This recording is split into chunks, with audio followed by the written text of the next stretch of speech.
Welcome to the ThunderCast, your Marshall Athletics podcast produced by the fans, for the fans, with your hosts, Russ Livingood and KD Hudnall. We're bringing you the thundering word on the thundering herd each and every week, so keep it right here. The ThunderCast is on the loose.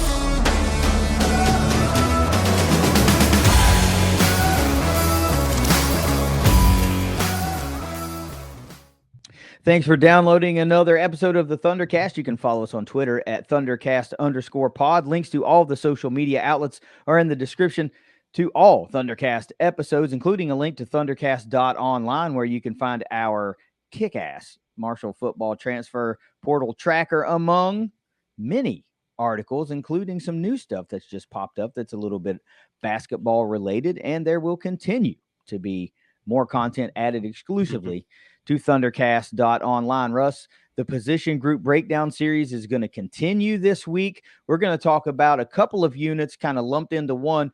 Wide receivers and tight ends are going to be just lumped into the receiving unit. And it's one that has a lot of excitement around it for Herd fans for good reason. We saw a lot of turnover in the portal from the wide receiver standpoint. And of course, when you're throwing around terms like air raid, well, you're going to have some pretty good wide receivers and tight ends to make that all work.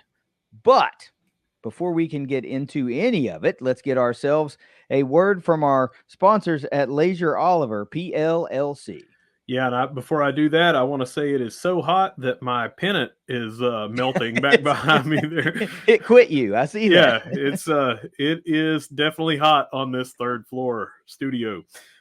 If you've been hurt in a wreck, call the law firm of Leasure Oliver PLLC. Find them at 304carwreck.com. Snapping back to reality, I didn't even notice that the pennant was quitting on you, but yeah, it can get a little toasty up on the third floor of Livingood Manor, but we're soldiers. We're going to power through it. Russ, that's right. Get me started off with at least 5 things every Herd fan needs to know this week. Well, let's double it up. It was a big week, so here is 10 things every Herd fan needs to know this week. As always, brought to you by Ignite Link, the Tri-State's premier IT management team. Number 1, Herd Zone Plus debuts. Oh, yeah. Didn't even know that was kind of on the horizon. That was pretty cool, man. I did see the trailer. The trailer looked pretty cool. You know, this is the exact type of thing that Herd fans freaking clamor for. They want anything they can get to feel closer to the programs. That's part of the reason we do what we do, is because we want folks that are far away from Huntington to feel as close to Huntington and as close to Marshall Athletics as they can. It's not something that's going to break the bank, right? It's like $100 a year, or you can do monthly. I think it's $10 a month. My question is, like, this is not a knock on it, but I would like to know how much content is going to get put out every month. You know, that's a reasonable question, right? Well, I just happen to have some answers for you. All right, good. Let me have it. Paul Swan had our friend Ryan Crisp on the drive, and it was the day that they had launched this earlier in the week, and he said that there's going to be some stuff in the vault, and he talked about that, but there are going to be roughly 6 to 7 episodes of the Herd Knocks series. Episode 1 or segment 1 is up right now. It's going to be a podcast show between 2 student athletes. Olivia Fogo from the volleyball program is going to host one of those, and she is going to have different student athletes on there, and they're just going to talk about life as a student athlete. Is all it's going to be, is the current student athlete and what they have to go through with training and navigating the school system, all that stuff. And there's going to be some other things like a coach's corner, I think they were calling it, where 2 coaches just sit down, have coffee, and talk about life as well. So none of your stuff that you were already getting, like coaches shows for basketball and football, those are not going to be behind any kind of a paywall. They're still going to be available for everybody, press conferences, things like that. But what they are going to do is create new content to give you some behind the scenes things and do more of the things like this Hard Knocks show that they're doing.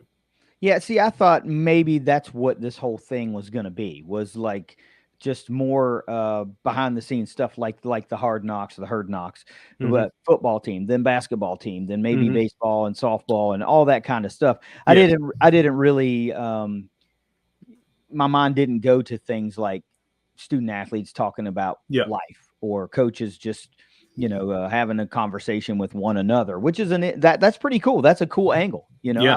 I could probably listen to a conversation between Coach Jackson and Coach Fulks. I think that would be pretty cool to hear their views on basketball and life and the differences in their particular sports, even though they're playing or they're coaching the same game. How they're just different. That's pretty cool. This is a really unique option that obviously hasn't been offered before. But it just shows you like how big that stuff like this type of content has become in the world. Sure. For how long were people really just okay with going to games, catching the highlights on the news, reading it in the newspaper, and being done with it? And now we just don't consume that way anymore. I mean, we just don't. We want to feel like I want to feel like I'm standing at the Chris Klein Center watching practice, but I'll take being able to watch a 7-minute or 10-minute episode of some behind the scenes stuff that I don't normally get to see, the interactions between the coaches and the players and how fierce that can be. And, seeing BA in his natural element, you know what I mean? Being that intense guy that we know he is and trying to get the very most out of our athletes. That's the kind of stuff I think people will line up and pay for because there's value in that. This is a really cool initiative. I'm glad to see that came out, and I'd like to see the evolution and how it continues to grow and evolve. I think this could be big for the athletic department. Yeah, and they are planning a lot more stuff that is going to debut, but the first Coach's Corner is going to be with Coach Grassi and Coach Samoz, and they are going to talk about the transition where Coach Samoz is going from being on Grassi's staff to having his own staff. Yeah, his first ever. Yeah. And I think that's going to be a very cool conversation. Where you can get this stuff, KD already mentioned it here, $10 a month if you want to just try it out. It's not like you have to sign up for a certain amount of time. Just pay $10, you have a month's access. Or you can save 2 months worth and get a full year if you want to do that. The money, of course, is going, the portion of it. They are getting a heavy portion, but they have to have it. This is hosted on Learfield Sidearm Sports, where Herd Zone is already. That's the name, Herd Zone Plus. That's why it's named that. But they are getting a percentage back after they had to pay for the hosting and things like that. And that will go into the athletic department, the NIL, all that good stuff that's going to just elevate us. So think of this more of not, well, right now there's only one episode of something up and it's really not worth my money. Think of this as you're making a donation to the athletic department for a very minor amount, I would say, $10, one-time deal to check it out. Yeah, and when the stuff gets on there, know that your money is going to help Marshall. And as a reward for that, you also get access to all this cool stuff. This is going to grow throughout the year. I imagine there's going to be a lot more people signing up later. But right now, if you can get it, if you get on there and say, well, there's only one episode and it's only, X minutes long and stuff. It's not fully developed yet. All this stuff is going to be loaded up a little bit at a time. But I do have some information about the vault as well. I told you I was going to talk about that as well.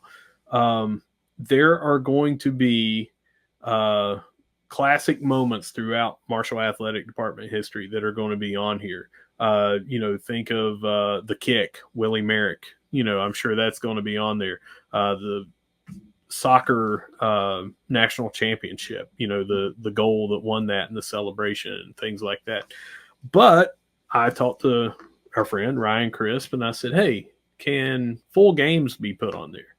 And me, I'm sitting here thinking, well, I'm going to go back and watch, every game from 97 when I was a freshman. And you can't really do that because of think about all of the space that would take up, that you would have to have for so many different people to download that, and all the servers and all that you would have to have every single sport, every single game. So we're going to put out a little thing on Twitter and social media and things like that, put a poll out or a question out. It's like, what games would you want to have that you would see on there? They're going to listen to the fan base and see what the fan base would love to see on here as a from the vault type deal. Can't promise it'll be a certain number. Can't promise that if you pick something and that's going to be the one that's on there, but they are going to make a concerted effort to put some full games on there as well on the from the vault, which I think that is super, super cool. Yeah, you need to be able to bridge the gap, right? Because in this YouTube world where a lot of modern stuff is out there, you can watch at least a condensed version of a game or basically a clip show, right? Like of the full game. So many great moments don't get seen, you know, pre-YouTube era. So anything basically before 2005, you're missing out on, which is, I mean, that's the heyday, the 90s and the Moss years, the Pennington years, the Leftwich years, all that kind of stuff, all these great players that younger generations of fans will hear guys like us talk about, right? Like how unbelievably awesome it was to watch a guy like Max Yates, right? Well, you need to be able to see that with your own eyes and go, dang, these guys were legit. It's like, yeah, you might, as a younger guy, you might look and see us, like Russ and I is like, they're guys in their 40s. Like they've probably always been in their 40s. No, we were actually in our 20s at some point too, and the guys that played during our eras were just as unbelievable as some of the guys that you see now. I know it was always hard for me when my dad would talk about old school football players, but they were old men by the time I was seeing them. You're like, yeah, there's no way they're as good as these guys now. But when you find old highlights and you get to see that, and of course, it just increases your fandom with martial athletics. You become more of a historian of herd athletics, which is that's a deep dive and a rabbit hole that you can go down and never want to come out of. Sure. And, you mentioned there's basketball content on ThunderCast.online. The episode that just went up this morning, the article that just went up this morning is about the best game that you ever watched at the Cam Henderson Center. Some of the games that were mentioned on there that we talked about and went over and fans talked about being there and what it was like. I would love to go back and watch a game from the 80s to see Skip Henderson or see John Taft or something like that. I know you can't go back really and see stuff from the 50s and stuff, but what we have available, what we have in our video library, things like that, it would be really good to go back and watch a lot of these things. I agree. I think this is going to prove to be a really great project and I don't know, just really great for herd fans. Even if you don't get to see what you want to see all the time, you're going to have access to some cool stuff. Yeah, and just give it some time. Like I said, day one, it just went live on the 10th. So give it some time for them to load some of these things on there before you make your judgment on it. Yeah, don't make your judgment, but hell, sign up so you're ready to go. Yeah. All right, number 2, Marshall football will travel to Georgia on August the 30th, 2025. Let me let that one sink in for a second. I don't want to do the "I told you so" thing, right? And not to you, but we had told folks, be patient. Like we knew there was a big announcement, and so many people thought that the Missouri State series was the big announcement that they'd been teasing, and we're like, no, like I know we've got some friends that were trying to get it out of me, and I'm like, I can't because, we have to wait. And this is some people look at it and go, well, why do you want that game?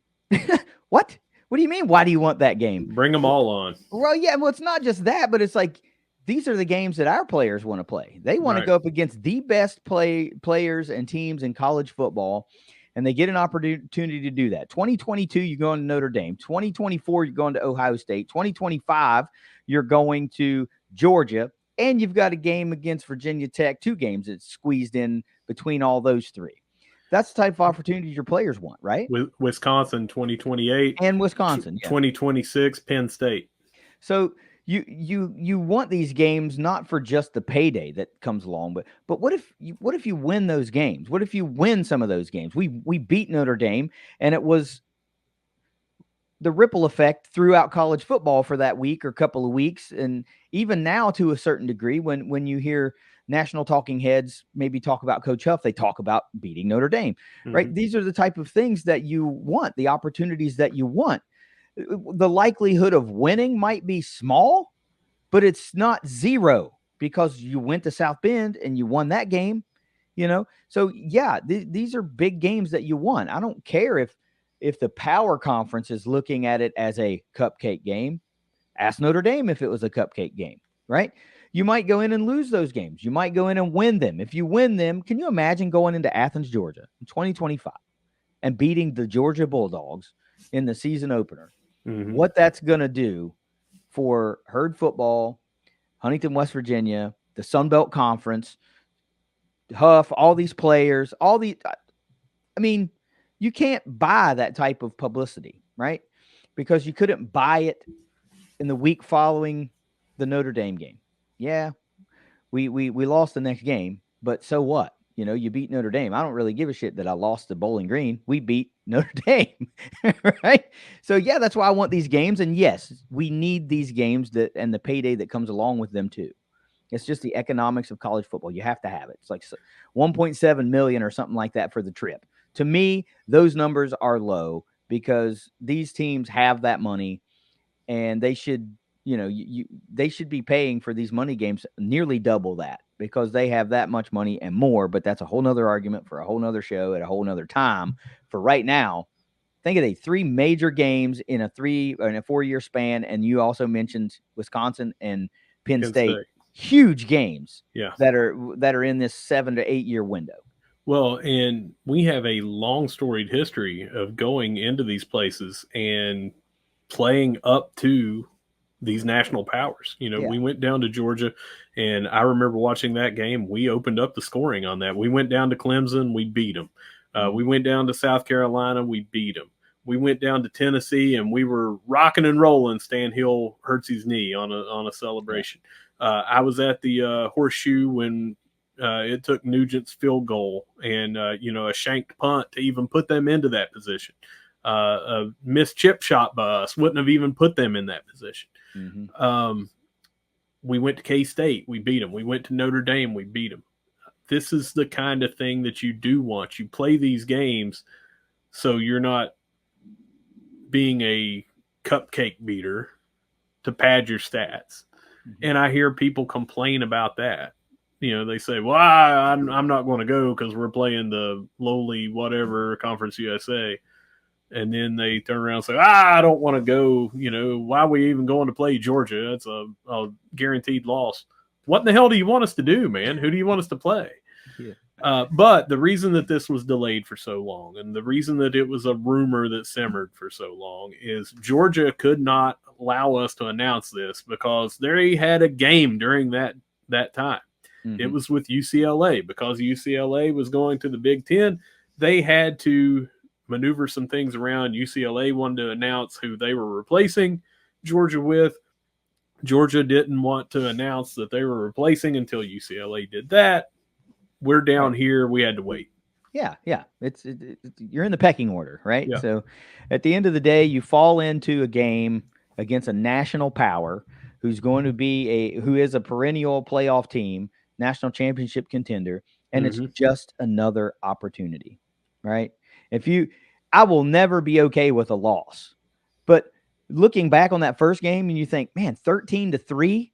And then you look at some of the stats in that game, you're like, man, Marshall really didn't play very well. 1 of 12 on third down. We only rushed for like 37 yards and lost by 10 to Georgia. If you go in there and play the Georgia Bulldogs close to a tough loss in this day and age, that matters. Right? When you come down and let's say you run the table in the SBC and your only loss is a 7 or a 10-point loss or even a 14-point loss to potentially a number 1 Georgia Bulldogs, you're going to have a really freaking strong case of being that top G5 in a 12-team playoff. A huge case for it. Think of the recruiting as well. Yeah, think of that. All right. So number 3, Abby Herring, nominated for NCAA Woman of the Year. Oh, I didn't see that. Shocker, first off, but super cool. Wouldn't expect anything less from the great herself. So I hate to make that one seem as unimportant as an out of conference game with Georgia, but it's most certainly not. But dang, I mean, what do you say about that? Obviously, she's done enough right for a long enough time that she's put herself in this conversation, and I wouldn't expect anything less.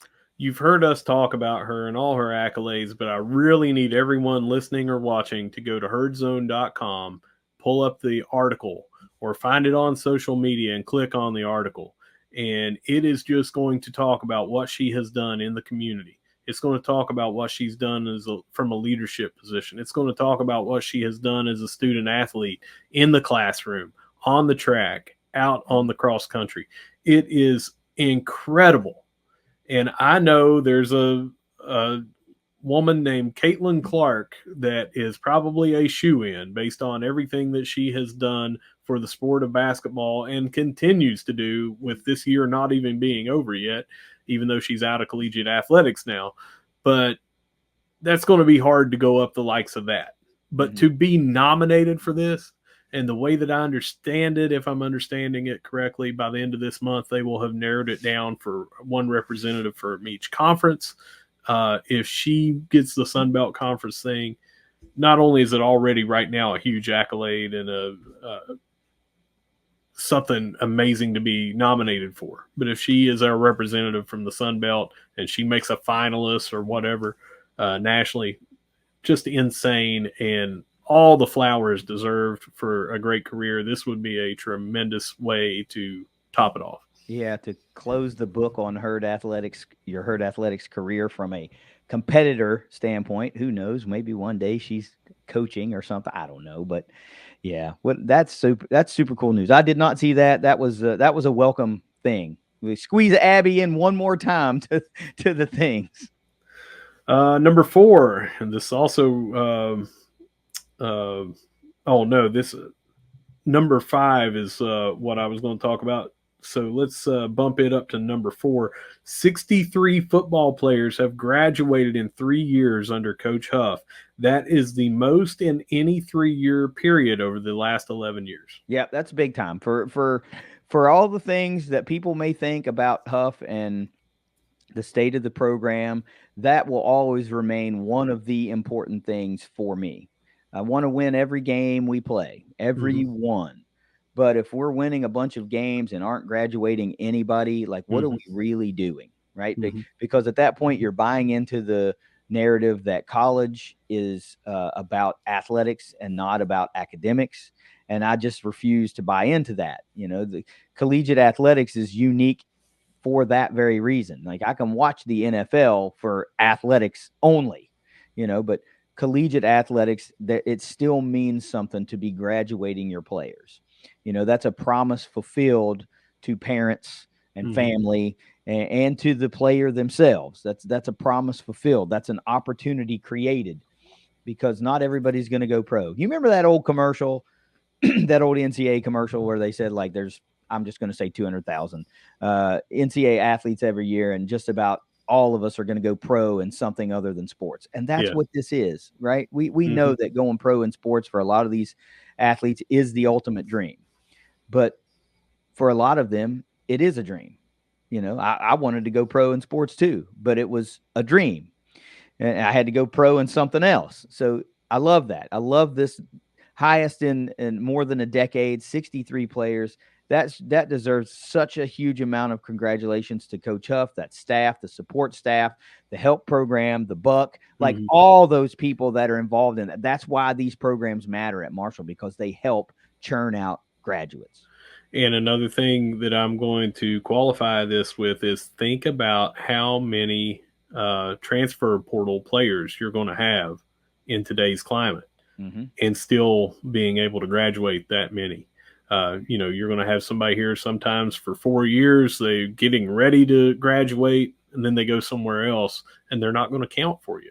So, of course, that's a two-way street. It is. He We might bring have. in a 1-year guy and but still. We have, but we have brought them in, and instead of them just saying, well, I'm just going to be there or whatever, we have made sure that they got a degree before they left. So Yeah. I think that is an amazing part of that transfer portal as well. Absolutely it is. All right, now that I flip-flop those, speaking of Coach Huff, he is taking Logan Osborne and Mike Green to SBC Media Days with him. Can't think of a better two, honestly, because Logan is Logan, and we know what he means to the program and the people in the community. And I think we've talked many times about how he's kind of the guy, at least on the offensive line, and perhaps of the entire offense. And Mike Green, we have both been vehement about as being potentially the biggest breakout player on the entire Herd football team, and easily the defense for us in our eyes. I think that you couldn't have picked two better guys to talk to. And I'll be honest with you, I'm kind of excited about hearing like Mike Green actually say something. He's so quiet, and it's like neither one of these guys are really like in the news. You know what I mean? Like, but Mike Green is so quiet, and I'm like, you're going to be forced to answer some questions now. People are going to have to get to know you, other than that edge rusher bearing down on their favorite quarterback type thing. So I like that. I like these two guys going. Well, he wasn't quiet when I tried to take his Chick-fil-A sandwich when at his signing day a couple of years ago. He let me know that he intended to eat that chicken sandwich. Let's see here.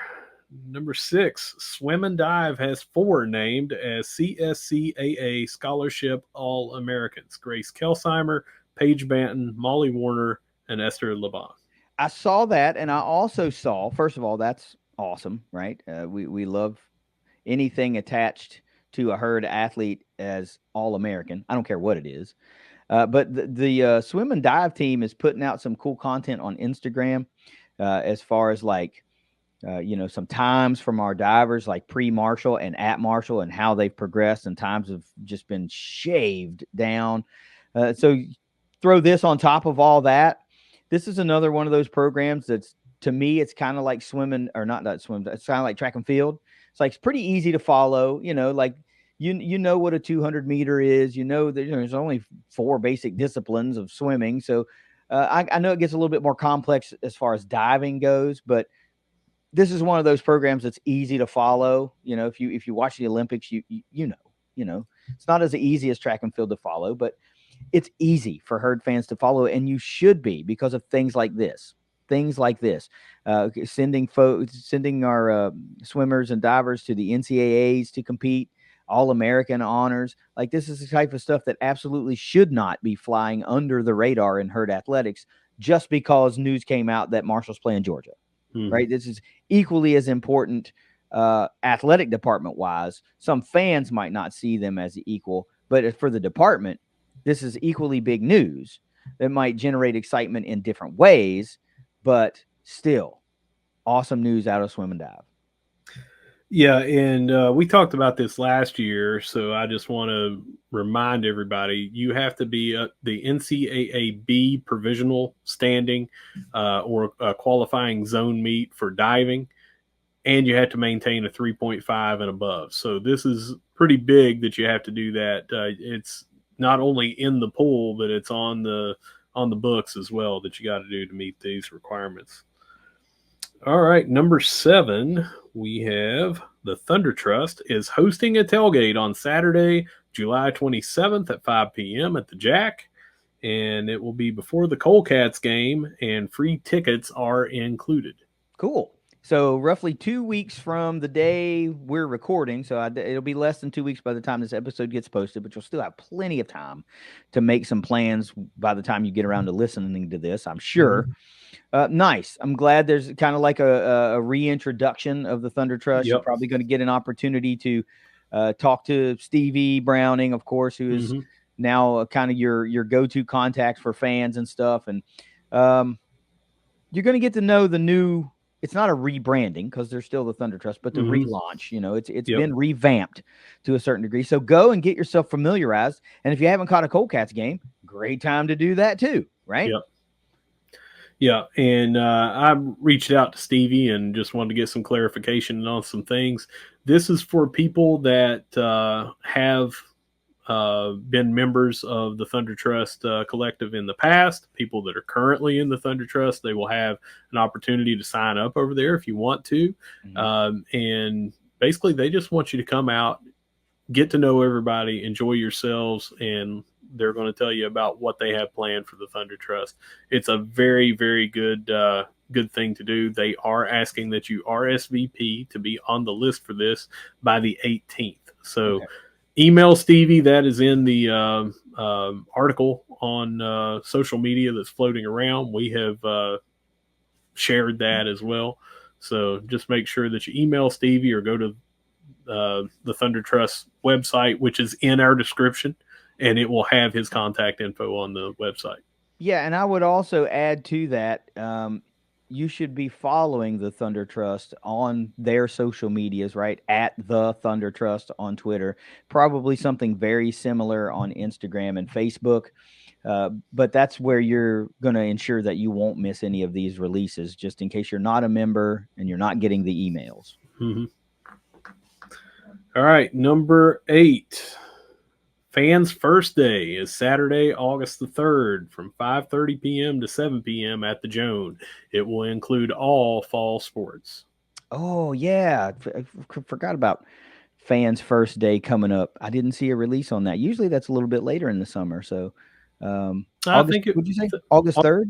I'm pretty sure that's around where it was last year. Might have been last year, but usually it would fall right around or even on my birthday before. So that's, mid-August, but cool, a little bit earlier in the year. And I like the switch up last year where it's all fall sports. That's Mm-hmm. cool, man. Yeah. I like the opportunity to interact with some athletes from all of our programs and some of our coaches and stuff. That's what it really ought to be about. Yeah. And I hope what where are they going to do it? Is it going to be on the concourse again, or does it No, say? no. So last year, I know you're in Tampa, and I got to go to this, but last year they had it on the playing surface, and they had, uh, well, they might not do it because last year they did it because of the turf, right? Yeah, Was that in I don't know. 23? When did we replace the turf? Was that 22? That was 22, wasn't it?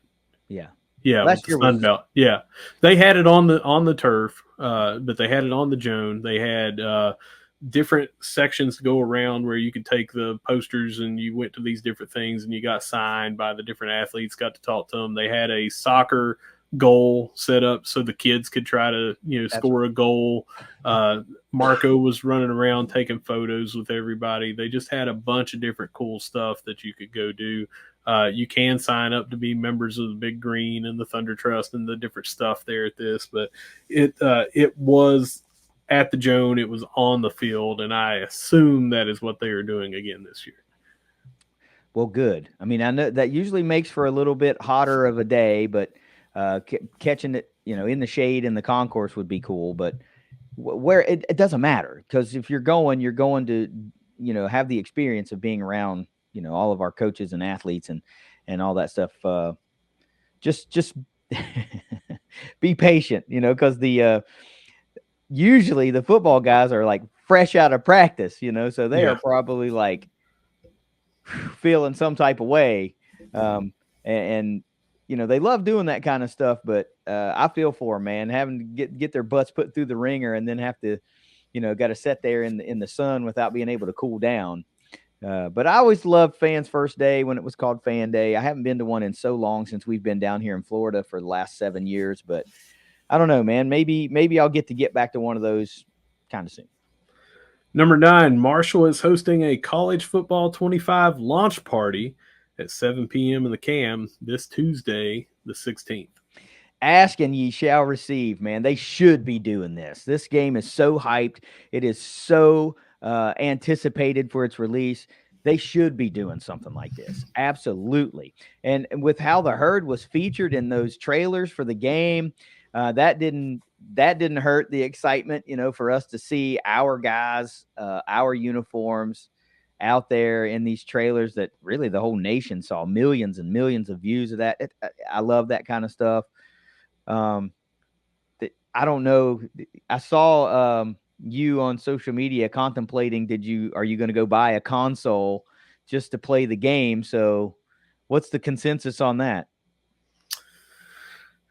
I really want that pizza oven, but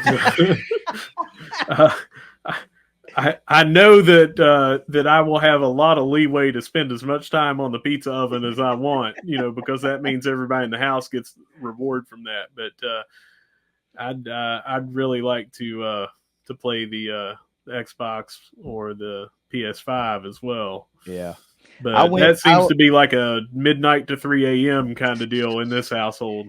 Yeah, I went and bought a PS5 like in anticipation of this game, and then they came out and said, "Oh, we're delaying it by a year." So I was like, "Damn it," But don't worry, I've had plenty of fun with it. They're a lot of fun. The new games are a hell of a lot more fun than what we are used to playing, with the exception of GoldenEye. Nothing will ever replace the greatness of GoldenEye. I would even take a PS5 version of the style of graphics of GoldenEye now. Just put the game on a next gen console. It doesn't have to be upgraded. Well, they had a spiritual sequel to it that I got. It was another 007 game, and I can't remember the name of it right now, but it was on the old PlayStation 2, and I played the hell out of that. But I'm probably going to get one because this game was my jam. All of our jams. But the problem is, like, I've got 3 kids in the house. They're going to want to dominate that gaming console. So I'm going to have to, give them about 30 melatonin and put them in bed so I can play the game. Well, if you just hide the controllers, it's pretty hard to play the console. Just saying. You're grounded. All right, Dad's going to play. All right, a little bit of info about this. You need to register if you want to be someone playing the game against a student athlete, but they are going to have a couple of athletes playing each other, and then they are going to have the game there 7:15 to 8:20. Select fans will be taking on Marshall football players. And then at 8:25, a Marshall offensive player and a Marshall defensive player will play each other. I tell you what, if Stan and Rodney aren't all over this for some of that Herd Zone Plus content, that's an opportunity missed, because this is the exact type of stuff that could get real intense real quick and be a lot of fun to watch. Yeah. And, I'm just going to throw it out there. If anybody wants to put together a GoldenEye tournament against some student athletes, I'm willing to get in. I'll come out of retirement.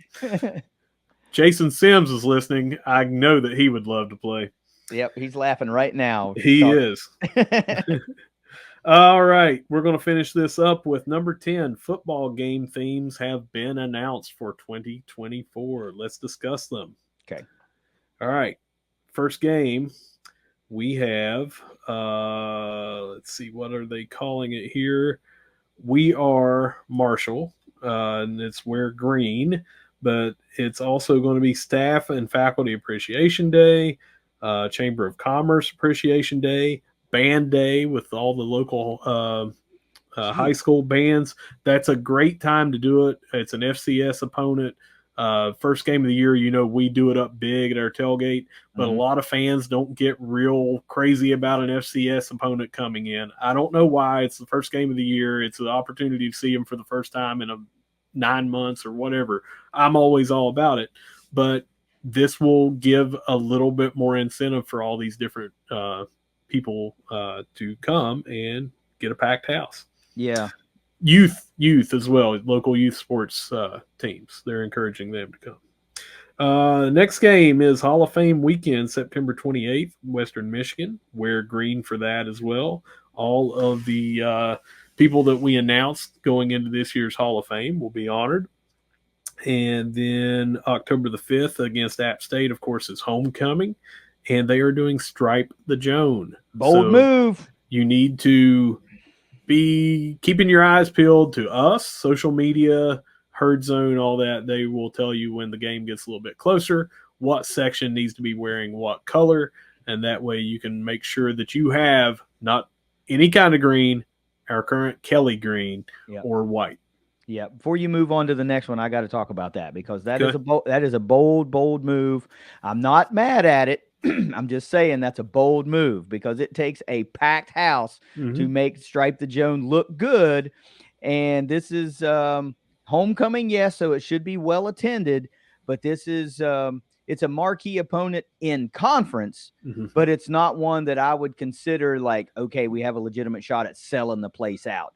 So Mm-hmm. basically, to me, this is a challenge issued to the fans of Marshall football to say, get your ass to the Joan, wear the appropriate color, and let's make it look good and show that we can do this for a conference game. It doesn't have to be a Virginia Tech. It doesn't have to be a Louisville that comes to the Joan. We Mm-hmm. can do this for a conference game. And I'm going to climb up on my soapbox and I'm going to get some hate for this, but I don't really give a shit. Marshall fans for too long have talked about how we do things top tier. Mm-hmm. And, then we only are able to churn out 24,000 fans. And yeah, it gets cold and that attendance starts to trickle off at the end of the year. But you see teams like Appalachian State sell out their stadium on a freaking Tuesday. Yep. You have no room to talk as a Herd fan and say, oh, we turn out when we don't sell out our stadium, which now has a reduced capacity. Mm-hmm. Should be easier to sell out when our peer institutions are selling out their stadium on a Tuesday. They give those guys a Tuesday or Wednesday game, and they look at it and go, all right, we'll show you what we'll do with that. Yep. And then they sell the place out. And they don't sell the place out Saturday for walk-up tickets. It's like sold out by Wednesday. So now is the time to show that we are what we say we are and that we are as passionate as we are. And we will come out and support the Herd, rain, shine, sleet, or snow, right? Do it on homecoming when you've got to stripe the Joan so that it looks good. There shouldn't be an opportunity really for Appalachian State to have any more tickets than what they are allotted. And every single seat should be filled with a Herd fan. That's what that says to me. That's the challenge. And we should all, like, I don't even give myself a pass that I live 800 miles away. I wish that I could be there. I really do. And I understand that I'm a guy who doesn't go to all the games saying we should go to more games. Logistically, if I lived in Huntington or close to Huntington, I would go to all the games. I really would. And there are enough fans. There are 30,000 plus Herd fans that live within a couple of hours of the stadium that we should be able to sell out more games or at least average more for an entire season. I'll piggyback on that and say that there are enough that stay out in the tailgate area that can come in and make up a huge portion of those people not going to the games. They're already at the stadium, but they decide to go over and drink at the bar during the game. Mm-hmm. They decide to stay out at the tailgate and eat. Listen, I love the tailgate. I love to cook. I love to eat. I love to talk to the fans. I love all that.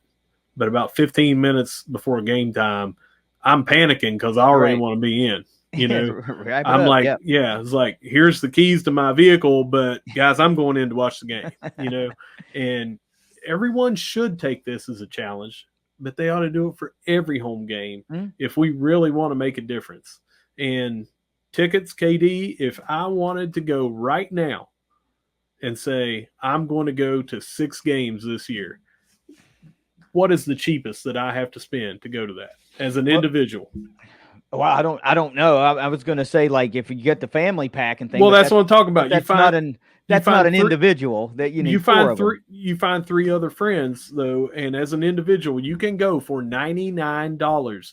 And it's not just one small little section. They expanded that to where you can. They are good seats. Yeah. And we have people not a bad seat. Yeah, we've had people that listen to this show and saw what we were putting on social media, and they went and purchased those with friends. 2 couples bought them together, or 4 individual friends bought them together. Whatever it was, they have told me about that. And they're like, dude, I didn't realize you could get them for this cheap. Yeah. $99 for 6 games. It's a little more than $16 a game. $16.50, I think. Some of the cheapest fun you're going to have in Huntington, West Virginia. and be inside of a really, really fun environment. It's not just, oh, I did something fun for 3 hours. Like, nah, man, this is like an all day thing. The tailgating and the pageantry and all of it. I mean, for $16, less than $20, hell yeah, I'm all in on that. All right, so that wraps up. Oh, wait. We No, got you more got a couple games. more Yeah, games. more games on here. I'm sorry. We got October 17th versus Georgia State. We're thankful for heroes. That's your military appreciation game that we have been doing every year. There will be a large flag display and military flyover that they have been doing. They usually do some really good discounted tickets for military. November the 2nd is We Are Heard Strong. It will be Cancer Awareness Contest, but that will also be Senior Day, bumped up to be the 5th home game.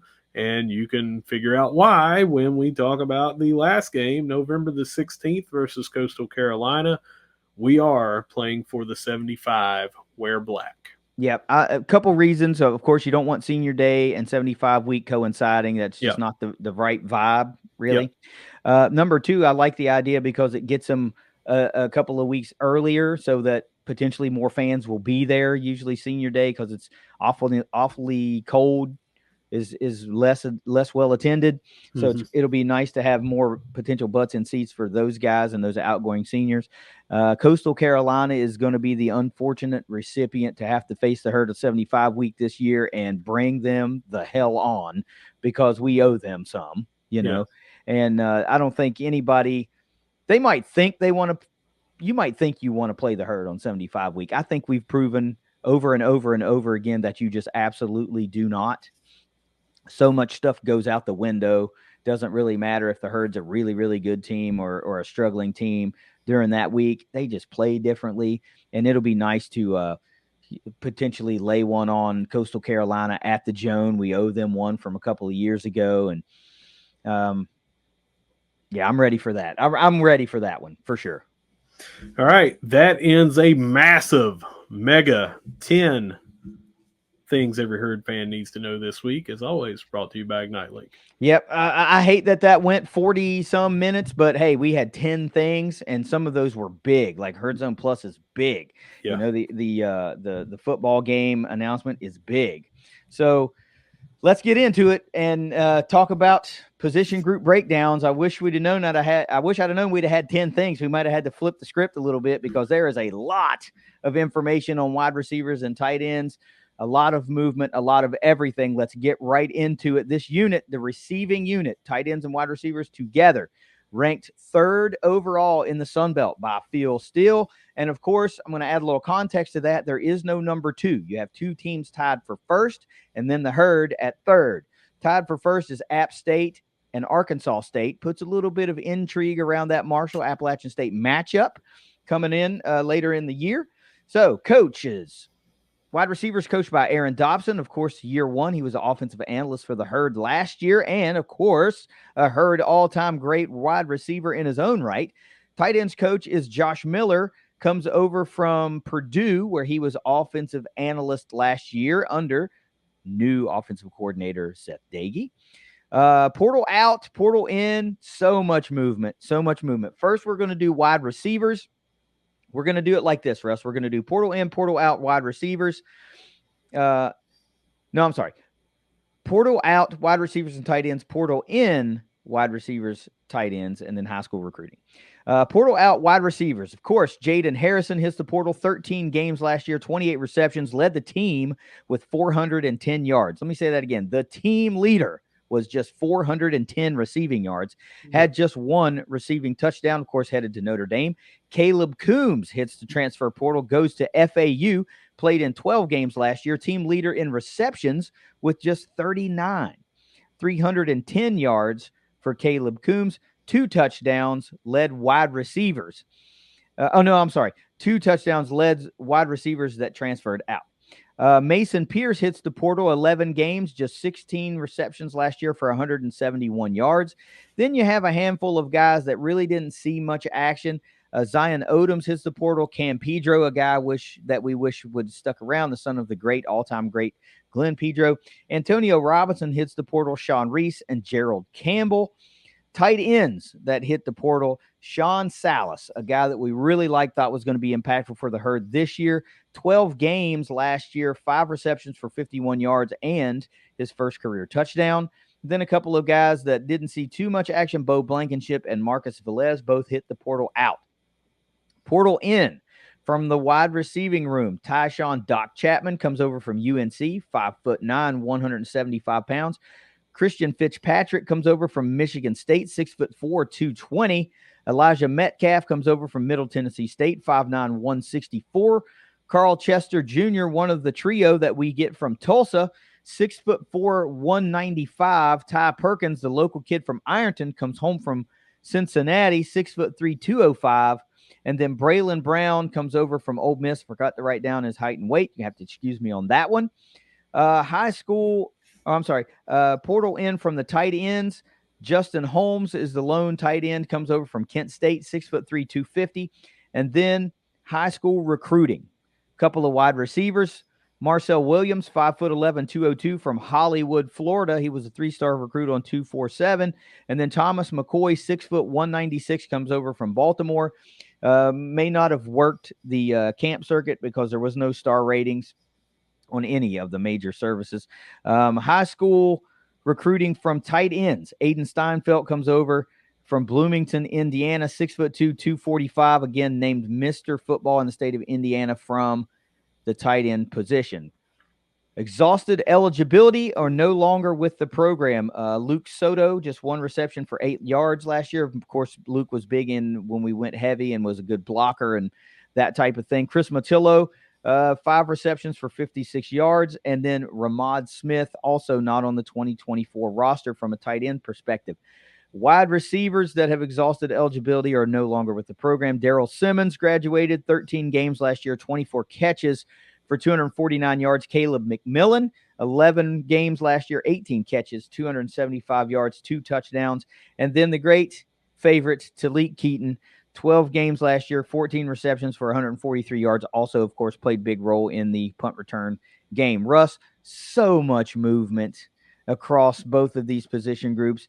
Give me some thoughts on portal movement and exhaustion of eligibility, the whole 9. Braylon Brown's height and weight is 6'1", 198. Thank you.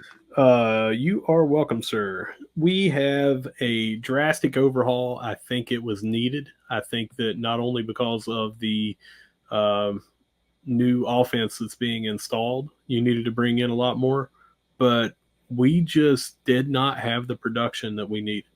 A lot of the times last year, and I'm not trying to throw any specific person under the bus, a lot of the times last year we talked about how it might be a little bit more of no separation amongst the receiving core to be able to get these downfield passes going. You know, a lot of times we had a decent amount of time to throw, and there just was not anyone open. So a little bit of that goes on the line, a little bit of that goes on the quarterback, and a little bit goes on the receiving core. But the production was not there. We needed to do something different. And I'm not putting all that on the quarterback. I'm not putting all that on the offensive line. We needed some new blood coming in here and new dynamic players in our receiving core. And I think that we have done that. Well, overhaul is the perfect word to use because it's an overhaul of coaches, it's an overhaul of the roster, and it's an overhaul of philosophy. I mean, it's completely overhauled. Brand new. And it doesn't, you're right, it didn't work. It's not fair to pinpoint a couple of players here. The whole passing game didn't work. It did not work. It just didn't work. It wasn't there enough. And teams knew it, and it allowed them to be able to key more so on Rasheen Ali and try to neutralize him out of a game. And it speaks to the greatness of Rasheen Ali that few teams were able to effectively do that. You know, he was still able to get yards and find the end zone. So it needed overhauled. We heard all year long and have heard for, a couple of years really that fans are tired of seeing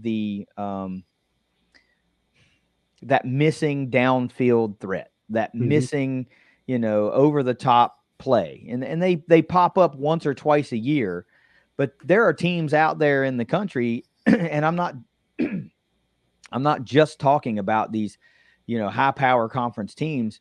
there's peer institutions that are averaging a dozen chunk plays a game, so you can't just say, well, it's harder to do that at this level now, and bullshit, because there are teams that do that. That's their bread and butter.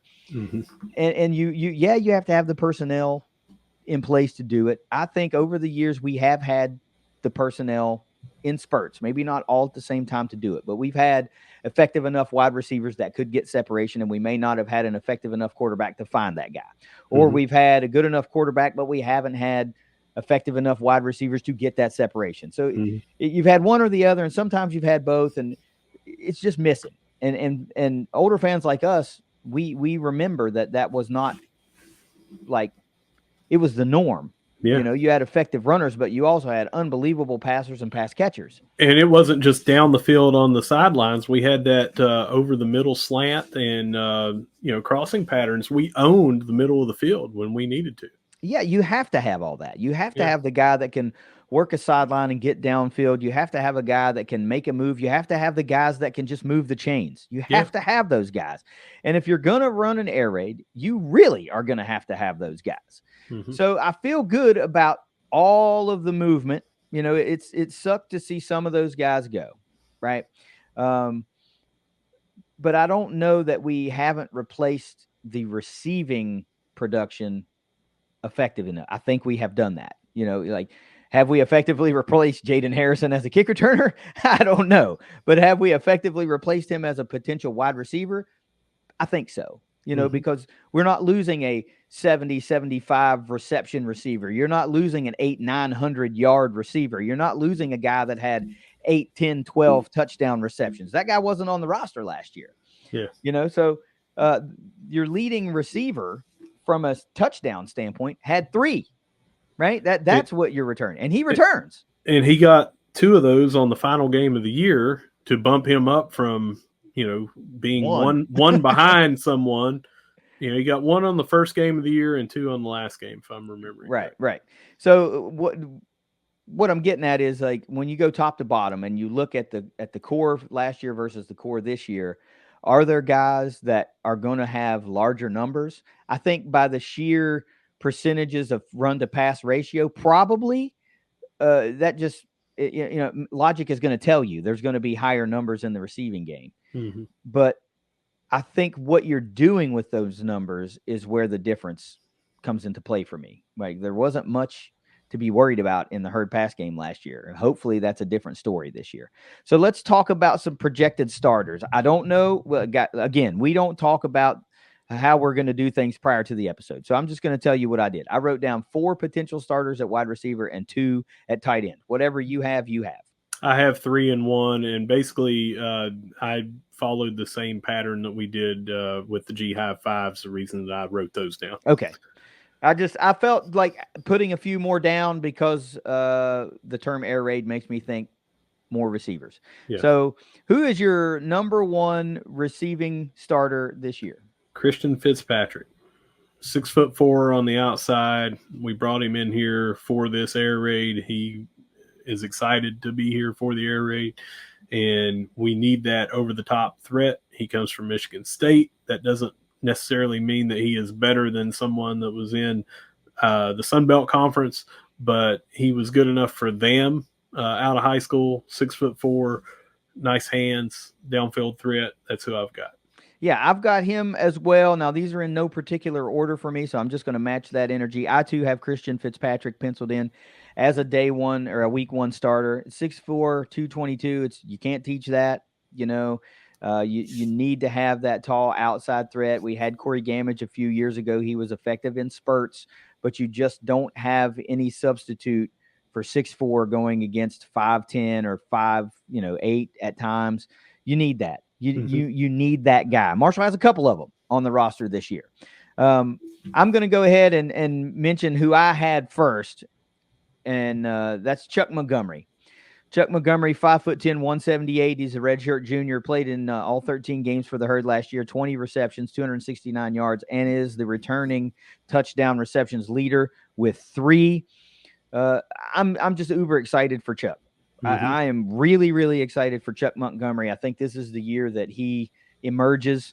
I think this is the year that he not just emerges, but breaks out, and more people across the conference landscape are taking notice of Charles Montgomery. So give me Fitzpatrick and Montgomery to start my two. Who's your second?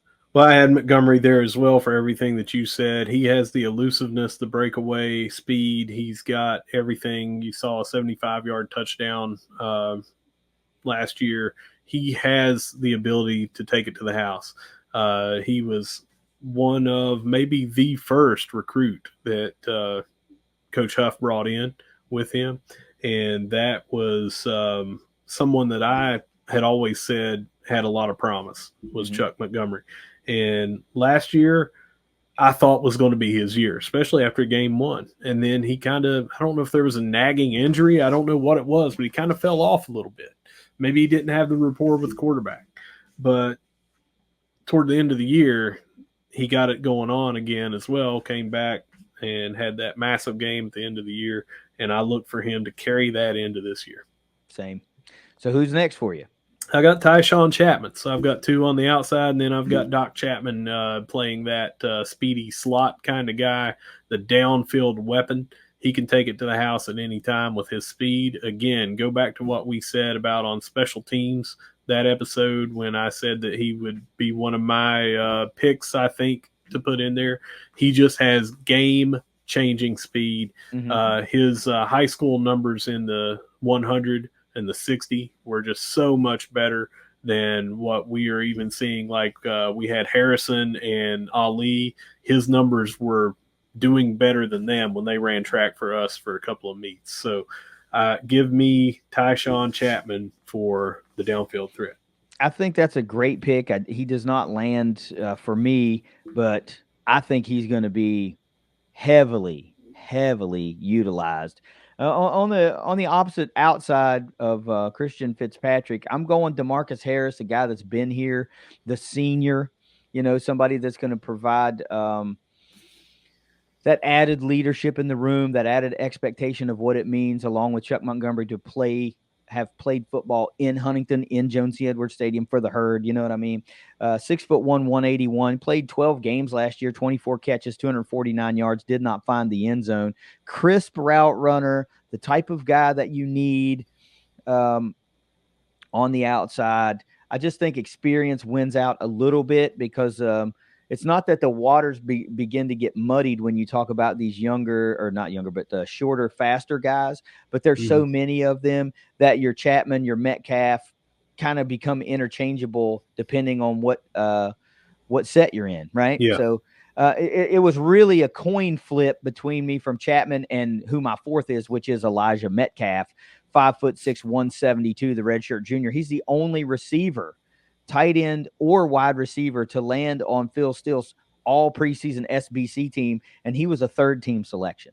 So that's what the coin flip went to. I was like, well, he lands here and nobody else did, I'll put him in. But it was only because that he and Chapman their stature is similar. Their game is similar. They're speedy guys. They're shorter stature guys. So I think Chapman could definitely be a week one starter. But I'm going with Montgomery, Fitzpatrick, Harrison, Metcalf, and you're going with Montgomery, Fitzpatrick, and Chapman. Tight ends, who you got? I got Cade Conley. He came in and he just did everything that we needed last year. It was a surprise to me, and I believe you as well, on what he was able to do, moving the chains. If it was 3rd and 12, he got us 13. Sometimes it was 12 exactly. He just seemed to have a really good nose for where he needed to be, picked up a lot of first downs, was very active over the middle, and I look for him to do more of that this year. Yep. Tight end one for me is Cade Conley, 6'4", 239, the redshirt junior. I tell you how good of a job he did last year is evidenced by this stat line, because it says he appeared in 7 games. And if you would have asked me how many games he played in, I would have said way more than 7, because that's how effective he is in my mind. It's like, oh, well, he did it for more than, that's barely half the season. But in my mind, I'm thinking, wow, he was effective for like 2/3 or 3/4 of the season. He had that lower leg injury that kept him out for so long. Yeah, that's what I'm saying. So, but in my mind, I'm thinking, oh, if he played in 10 games last year. I knew he missed some time, But I thought, he would have been good for 10 games. 7 games is all Cade Conley played last year. 23 catches, 215 yards, and a touchdown. You're right. He always had the knack to find the sticks. He was able to get that, make that pseudo acrobatic catch, the one that's like an inch off of the turf. You know what I mean? And you just have to have, goes up in traffic, can make a move, can come down with the football. Little bit of a mismatch against some linebackers. Definitely a mismatch against, something like a safety or a nickelback that might be on him. Love Cade Conley, all conference caliber tight end, going to be a huge weapon. I have a second. I'm sure you know who it's going to be. If you had to pick a second, who would it be? It's Payne, Toby Payne. Just go ahead and tell us everything that you were going to say on there, and I'm going to say yes. Same. Yeah, I figured that's where you're going to go. That's where I'm going. Toby Payne, 6'4", 234, nearly the mirror image of Cade Conley. Redshirt sophomore, injured, of course, almost all of 2023. Back 100%, ready to roll. The duo of those two guys, when you use the word mismatch, it really becomes apparent, because now you have to look at a defense and go, okay, do you have two linebackers that can both guard a dynamic downfield tight end receiving threat if we decide to go 2 tight ends? Yeah. Right. And then do you also have enough athletes to also be able to effectively cover a Christian Fitzpatrick along with the Charles Montgomery and a Doc Chapman and an Elijah Metcalf all in the same field at the same time? It's like you can really start to put the pieces together to see where these mismatches may fall. Toby Payne is probably definitely the guy in the tight end room that I'm most excited to see in the tight end room, because we were expecting big things last year and an injury took that away from him and us as Herd fans. But with the emergence of Cade Conley last year, along with what we thought Toby Payne was going to be last year, you really look at this year and go, okay, the Herd could be super special at tight end. Are you talking about 2,000-yard receivers? No, of course not.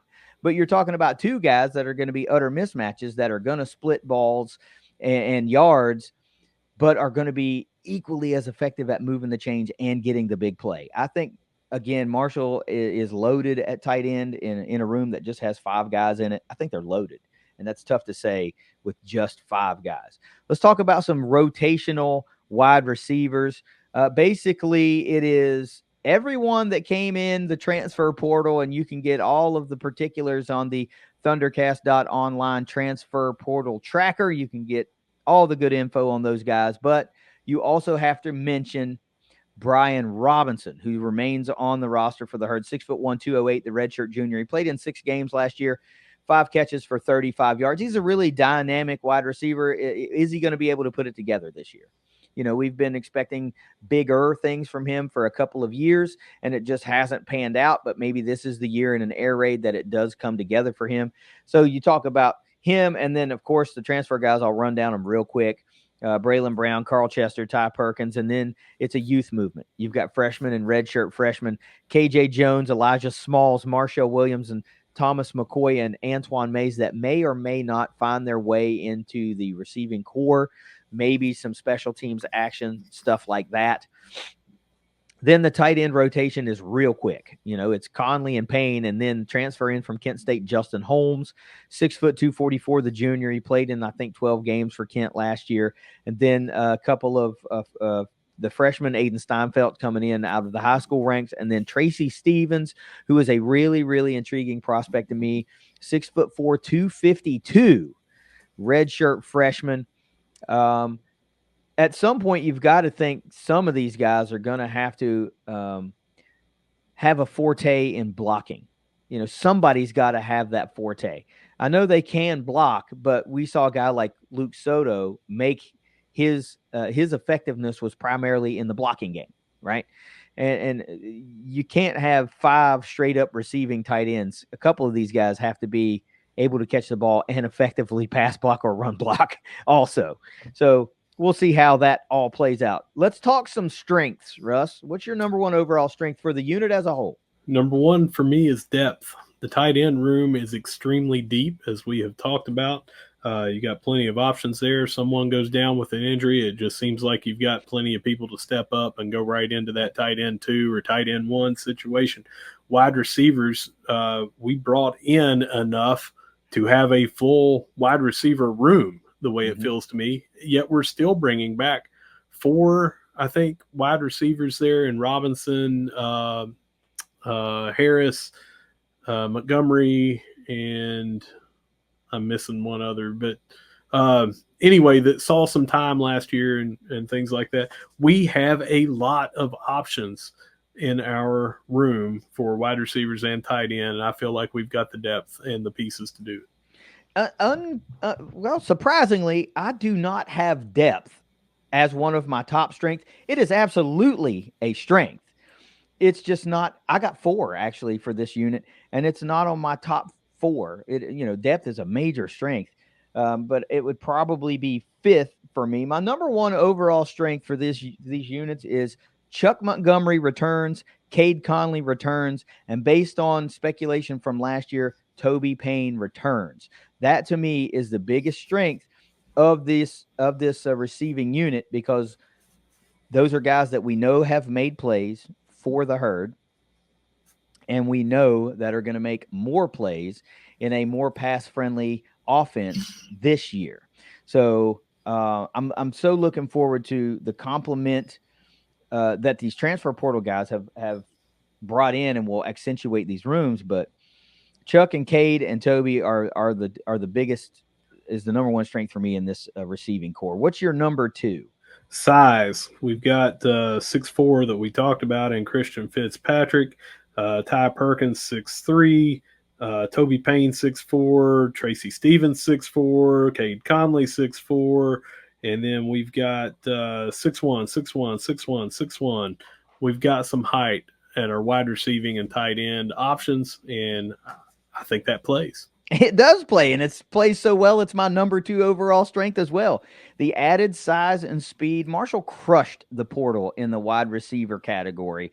They only made 1 move in the tight end portal category, but it was an effective one. You're talking about a guy that played 12 games and could benefit and augment what that room looks like, but they crushed the wide receiver portal in. And the added speed and size to accentuate the returning talent is absolutely there. Ultimately, will it gel and will it work? That is the great question with this particular room, or these 2 rooms. But you can't deny the fact that we are taller and faster as a unit overall than we were a year ago. What is your number 3? Number 3 is kind of what you just talked about there, athleticism and speed. We have a lot of it at tight end when, other teams might just be saying, let's throw out somebody that's an additional blocker. We have some mismatches, as you talked about earlier. And then bringing in Metcalf and Chapman, 2 burners. And then, we have Montgomery that was already here, Harris that was already here, that also have that speed. I think that we have a lot of athleticism and speed in the different places. Yep. So we're kind of speaking the same thing right now, because my number 3 is the ability to create those mismatches at more specific positions. And kind of like what I talked about before. You got 2 tight ends on the field, which trio of wide receivers, if you're in a 5 wide set, or which duo along with Ethan Payne on the field, or Jordan Howard or whoever is in the backfield. How are you going to create effective defense to effectively defend every one of those potential pass catching targets? Do you have enough athletes to go athlete for athlete with these herd receivers, tight ends, and pass catching running backs? I think there's going to be some times during every single game, with maybe the exception of the Ohio State game, where they just are ridiculously deep at every freaking position.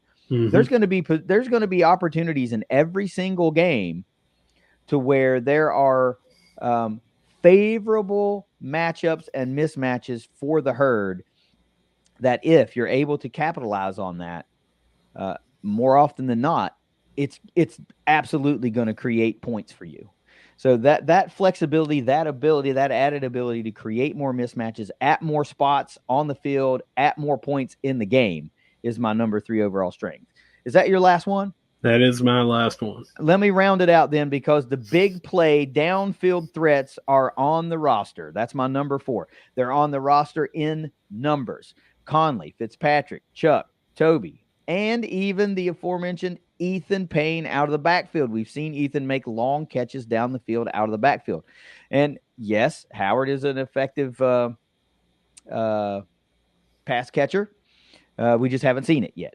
But there are a lot. We have numbers for downfield threats. It's something that we haven't had in a long time. We've had one or two. You're talking about potentially half a dozen guys now. You said Howard. Who I we think, talking? yeah. Houston? Houston. Jordan Houston? Yeah. Okay. I meant Jordan Houston. So you have half a dozen, maybe 7 or 8 guys now that are on this roster that are legitimate downfield threats. A majority of them we've seen make those plays already in Kelly Green and White. Some of the other guys we're going to need to see it from the first time.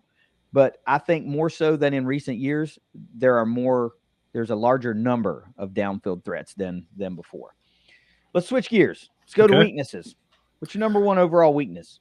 There's a new system. And that to me is it's just, will it work? We had a big discussion on that, and will it work in year 1? Will there be any hiccups, with it? I personally don't think so, but right now, because it hasn't been implemented on the field for a game, to me, that's a weakness.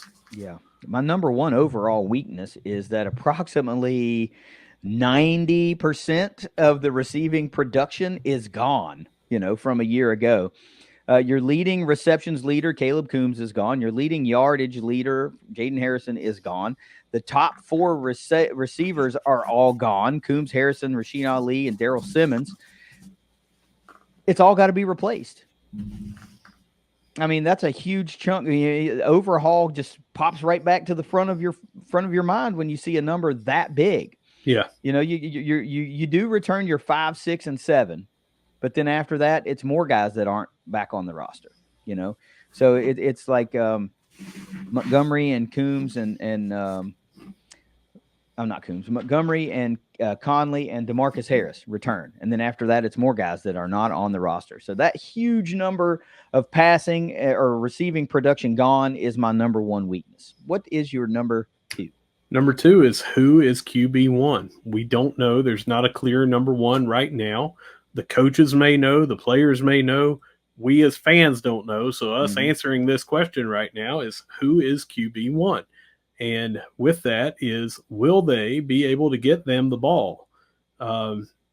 It's an air raid, but you can't just have the receivers take the direct snap. Someone's got to throw it to them.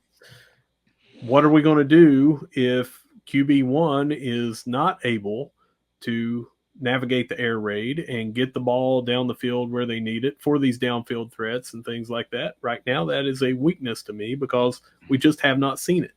Yep. I'm going to skip number 2 because that is my number 3 weakness. We have no idea who QB1 is. And I say we as you and I. We do not know. Not we as the Herd football team. We do not know. We don't even know if he's currently on the roster. Right? Like, no clue. It could easily be Cole Pennington. It could be Braylon Braxton. It could be Colin Parachek. Or it could be an unnamed player that's still out there in the portal. Also, concerns at offensive line are compounding things for me. Air raid means passing, and passing means you have to have a solid quarterback and a great pass blocking offensive line in order to make it all work. And there are a lot of question marks that are surrounding the offensive line. Which 5? How will they effectively work together? And the biggest question of all questions for the entire Herd football program is, who's QB1? We don't know. So that, I'm with you. That's a huge weakness. Do you have a third? I do. And it is what you talked about earlier, the unknown, so many new faces. Where are these receptions going to come from? Who's going to be that guy that can get you 7 receptions a game or 80 yards a game or 1 to 2 touchdowns a game? I think we have plenty of players there. I just need to see who it is. And right now it's unknown because so many new faces are here. We just flip-flopped weaknesses. My number 2 overall weakness is, who's the guy? Who is the guy? We have a lack of a bona fide. Now, listen how I say this because I don't want it to get misunderstood. We have a lack of a bona fide, known, hyped wide receiver one this offseason, right? Fans need that guy that the athletic department is pointing to, saying, this is our star, this is our stud, this is our wide receiver. And we don't have that, right? So we as fans have been anointing certain guys, wide receiver one. Christian Fitzpatrick's the guy this year. It's going to be Doc Chapman. It'll be Elijah Metcalf. It'll be Chuck Montgomery. But the athletic department hasn't kind of put a spotlight on a wide receiver and gone, this is the guy, Sunbelt. This is who you need to be worried about. And, you know, I'm not mad at the choices to go to media day, but it's an offensive lineman and a defensive end, two guys that were with the program. Got no problem with that. But it's not an air raid pick, right? It's not a wide receiver. It's not a quarterback. Logan is going to be immensely popular or immensely important to how this air raid works. We know that. But I just think the athletic department needs to help fans go, this is the guy. This is the guy.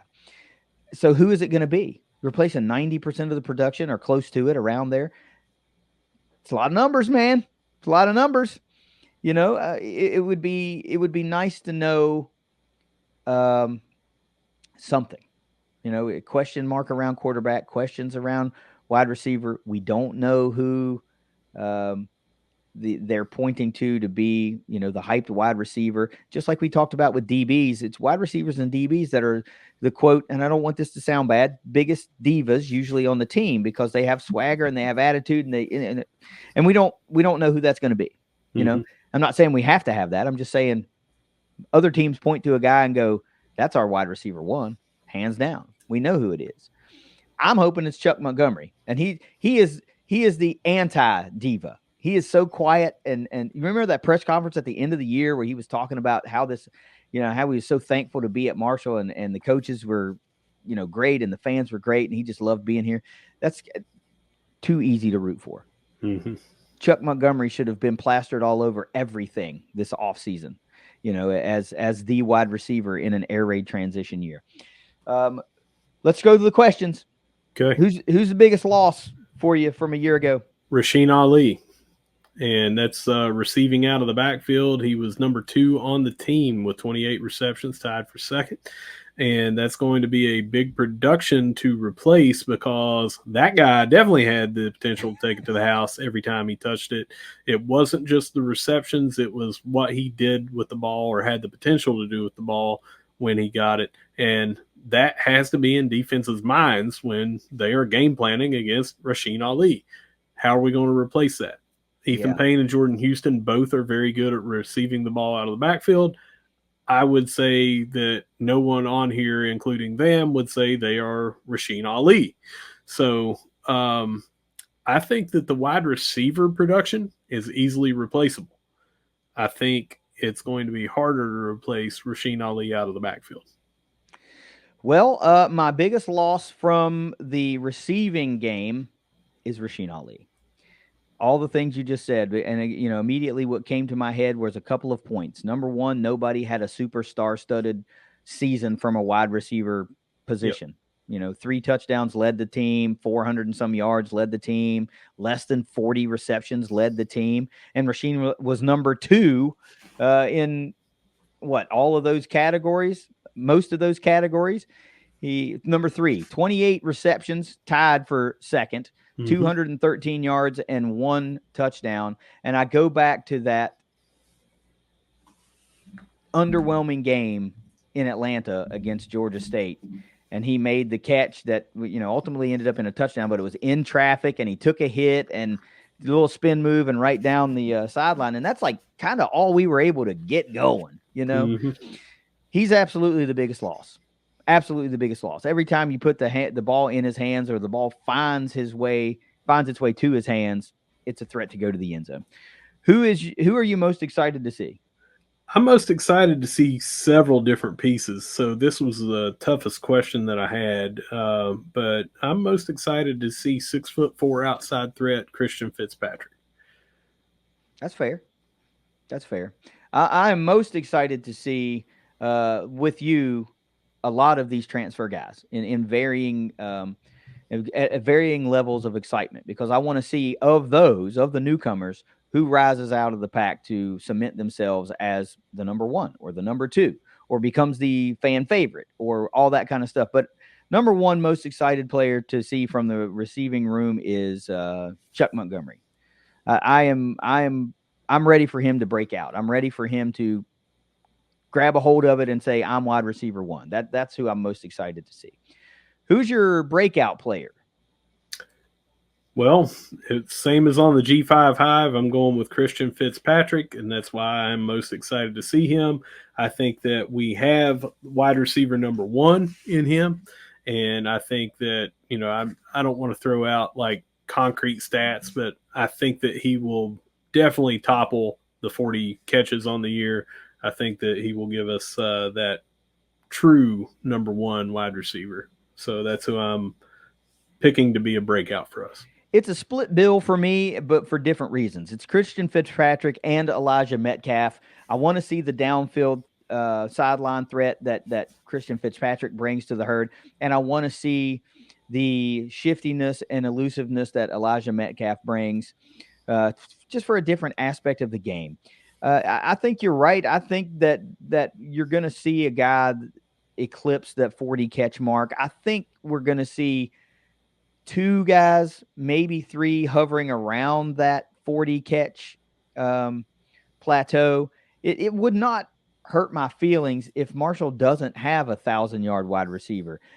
I would be just as ecstatic if we have like 4 600-yard receivers, because that means that we're not putting all the eggs in one basket. One guy doesn't have to do it all. Yep. I would be okay with 4 or 5 600-yard receivers and 4 or 5 guys having 5 or 6 touchdowns apiece. That to me is way more dangerous than one guy that has 1,300 yards and 12 touchdowns.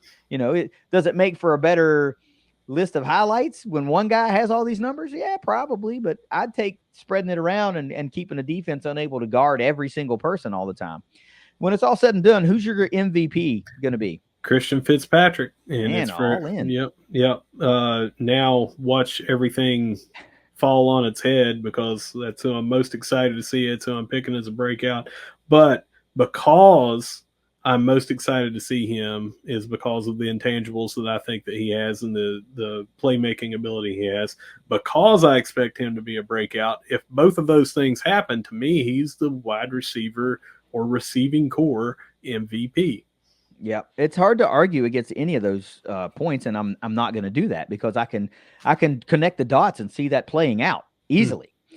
For me, the MVP is the guy I'm most excited to see, and it's Chuck Montgomery, the guy that's been here, that's done that, and is hopefully going to elevate that game and his production to a new level. And we don't really know, even within the air raid, what style of air raid this is going to be. Yeah. So you really can't even get a grasp on it based on who comes in the portal, because they brought in guys that fit the outside mold, and they brought in a lot of guys that fit the inside mold. So I think that the opportunity is there for the short to intermediate pass more often than the downfield pass. So I think that Chuck Montgomery, just by sheer opportunity, is going to have the chance to make more bigger plays than your outside guys. So give me Chuck Montgomery as the MVP when it's all said and done. Biggest question. Is this unit better in 2024 than it was in 2023? Undoubtedly. I think last year the production just was not there, and they're going to have so many more production chances this year that, to me, it's definitely better. I feel like it's deeper. We've got a more diverse receiving core than we had last year, with the added size that we talked about, but also the athleticism and elusiveness. Undoubtedly, I think that it's better this year. I would have to say that it's better as well. If you take away the kick return facet of Jaden Harrison's game, 28 catches for 410 yards and a touchdown is replaceable. Yeah. Right? Caleb Coombs, 39 catches, 300 yards, 2 touchdowns is replaceable. Mason Pierce, 11 games, 16 catches for 171 yards. Definitely replaceable. So the receiving aspect of this is going to be replaced and then some. When you, just like we did before, if you look at the portal out guys and who contributed for you versus the guys you brought in and you expect to contribute, top to bottom, it's a win for the herd. Yeah. Top to bottom, it's a win for the herd. You have 3 guys that contributed receiving numbers for you that hit the portal and left. 1 tight end that had one catch and 1 tight end that had 5 catches. We think Toby Payne alone, who didn't come in, is going to he's definitely going to be good for more than 6 receptions and 60 yards, So that one man alone is going to way more than account for the lost production there. Yeah. I think, this is a better receiving unit overall than it was a year ago. The largest question remains: who will be the one throwing the football to these guys, and will they be effectively able to do that more often than not? Russ, what another awesome discussion about position groups. The wide receivers and tight ends is one that people have been like laser focused on. Mm-hmm. So it was great to talk about this one. But before we get into Around the Herd, let's just talk about what's going to be on the docket next week. Next week, we're going to be talking linebackers. So we're going to switch sides of the ball. We're going to talk about those linebackers, also a position that had a lot of movement in the portal. But for now, Russ, let's take it around the herd. All right, we're going to start off with men's basketball, and they have announced their roster. And that is available on social media. It has a nice little graphic, I guess, looks like a poster that has the numbers that everyone will be having. A couple people have changed jersey numbers, so we have tweeted that out. You can find that on Twitter, and or go to @herd_MBB for men's basketball. Another quick thing about men's basketball: Tavion Kinsey signed a 2-year deal with Utah Jazz. So great to see that happen just after we had recorded, or maybe right before we recorded last time and didn't get to talk about it. But I can't imagine a current better ambassador for Marshall basketball, because he is still playing. Elmore is still doing what John Elmore does, but he's winding down his career, as he's saying. Right now, Tavion Kinsey's the face of Marshall basketball in the pros, or has graduated, and he's getting a very, very good look by the Utah Jazz. Yeah. You said a 2-year? 2-year. I think it's a 2-year, 2-way contract, too, right? So he's going to be able to go back and forth between the G League and the NBA. So that's an excellent opportunity for Tavion. A couple of notes on the roster. I'm looking at that graphic. Herd basketball really big into the single-digit numbers this year, man. Just about everyone is utilized, with the exception of number 1. I mean, there's no number 6, but of course you're not going to take, I don't know, Tavion's number or whatever. He was number 1 at some point, and that was just wild to me. I don't know. That doesn't mean anything. It was just wild to see a bunch of single-digit numbers on a, 15-man roster or something like that. Well, go ahead. Also, aside from that, do you want to comment on that real quick? Yeah, I was just going to say, it used to be back in the day you couldn't have a 6 or a 7 or an 8. That has changed now, and it was all due to the coming over to the scorer's table by the referee. They wanted to be able to say 0-5 or whatever. They didn't have a 6 or whatever, but you can now see those. So we're seeing some numbers that we didn't see 30 years ago, 40 years ago, even 20 years ago. Mm-hmm. The other note that I was going to say that concerns the basketball program is that 2 non-conference games were speculated upon today by one of the March Madness accounts. It's not the official March Madness account, but Marshall will travel to Purdue in November, and will host Ohio University on December 7th.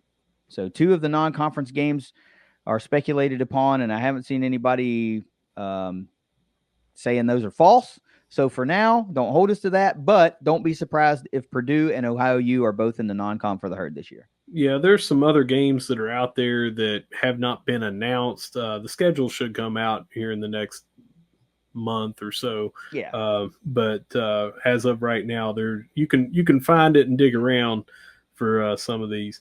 Volleyball, Lydia Montague signs with, and dear Lord, do I have a problem with this, Slavia Ekonomika Univerzita Bratislava in Slovakia. The Slovakian Economic University is what it sounds like to me. Yeah. I don't know what that is, but well, in Bratislava too. Yeah. That's where it's located. But of course it is, and I would have to read that. Yeah, Lid Monte going pro volleyball. That's really all you need to know about that around the herd. The multi-sport herd athlete now going pro in volleyball. Baseball, we have a transfer from Indiana, pitcher Blaine Albright. Another big lefty. Another lefty. That's right. Yep. 2 lefties on the staff. Now, I think he's a reliever, though. I believe I saw that in a profile somewhere. Mm-hmm. So, welcome to the herd, Blaine Albright. Women's soccer picked up another, signed Rebecca Heath from the UK, not Lexington. We're talking about the United Kingdom. The international player from Lexington, yes. More international flavor for this roster that Rafa Samoas has put together. Yeah. And finally, in softball, we pick up a transfer from Tiffin University, pitcher Jules King. She was a two-way player, not just in the circle, but had a .314 batting average as well. Yeah, Steubenville, Ohio, freshman last year. Also, second team All Great Midwest Conference, I think it was. Great Midwest Conference. So, all-conference pitcher. I knew we would see another pitcher. I felt like that was going to happen, and Jules King is the one. So, don't know that the roster is done, but maybe it's pretty damn close. But awesome. It's a good week for signings for the herd. And that does it for me for Around the Herd. Awesome. Pretty good week. Awesome episode. It's running a little long, but 10 things and a myriad of movement is going to do that to you. Yeah. But Russ, do you have any final thoughts before we close this one out? Nope. All right. Well, I do. And it's the time that we have to announce this because it's right up on us. So as soon as we are done with this episode, I'm going to begin tearing down my studio because I'm going to be on hiatus from the ThunderCast for a couple of weeks at least. My family and I are relocating from Land O'Lakes, Florida, up to Louisville, Kentucky. So we're going to be a hell of a lot closer to Huntington, West Virginia. Hope to be able to get back to more herd things when we can. It'll be a whole lot easier to do that. But the show must go on. So we can't just shut the ThunderCast down right here in the middle of position group breakdowns and right here leading into football season. So as I will be gone for a couple of weeks, we have reached out to somebody to fill the shoes of KD Hudnall, and we're happy to announce that former Marshall tight end and great personality. He's been on our show many times, been on the live show many times. Former herd tight end Devin Miller is going to be filling in for me, taking my seat, and he and Russ are going to continue with the ThunderCast until I can get my life in order and make a return to the show on a regular basis. And even after that, Devin may continue to be a regular contributor and take part in the ThunderCast. I think he's going to bring unbelievable insight to these position group breakdowns, a guy that has been in those rooms, has been in those practices, and then in those meetings. Herd fans are going to benefit from having Devin be part of the show. He's going to bring a perspective that we simply just do not have. Mm-hmm. I'm really excited to have had Devin say, yeah, man, appreciate you calling, appreciate you asking. I would say at least 2 weeks, maybe more. So Devin and Russ are going to spearhead linebackers, and then I don't remember what's after that. But Russ, what do you think about bringing Devin Miller on to the ThunderCast? I'm all for it. He is not shy in front of the camera. He stepped right in at our ThunderCast Live tailgates powered by Ignite Link. And as soon as he got in there, he was comfortable. You could throw him a question. There was no deer in headlights. He is a natural. He's had some other projects going on and things like that has set him up to make sure that he's not shy in front of talking to people. And I think that he's going to do a very good job as a former athlete. He'll be able to have that unique perspective that you and I just do not have. We were not athletes at Marshall, and definitely not athletes in this current climate as he was. So very good insight. Looking forward to having him on the show. Me too, man. I think herd fans are going to like it. I hope that I can get my damn job back, honestly, whenever he starts to come on. If he starts to do too damn good, then I might be out of a gig. But we'll cross that bridge when we come to it. But for now, Russ, what do you say you take us out of here? Yeah, whether you see us at the Joan, whether you see us at the Jack, whether you see us at the tailgate for the Thunder Trust, or whether you see us replacing KD with Devin Miller, no matter where you see us, we're going to be saying, go Herd. Join us next week. Well, join them next week for the linebacker breakdown. It's the ThunderCast. Later.